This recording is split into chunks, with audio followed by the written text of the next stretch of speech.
श्रियकान्ताय कल्याणनिधये निधयेत्तिनाम् श्रीवेङ्कटनिवासाय श्रीनिवासाय मङ्गलम्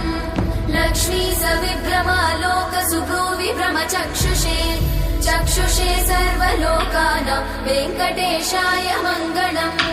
श्रीवेङ्कटाद्रिशृङ्गाग्रमङ्गलाभरणाङ्ग्रये मङ्गलानां निवासाय श्रीनिवासाय मङ्गलम् सर्वावयव सौन्दर्य सम्पदा सर्वचेतसां सदा सम्मोहनायास्तु वेङ्कटेशाय मङ्गलम् नित्याय निरवध्याय सत्यानन्दचिदात्मने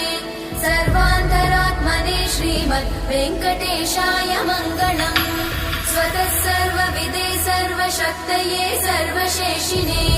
सुलभाय सुशीलाय वेङ्कटेशाय मङ्गलम्।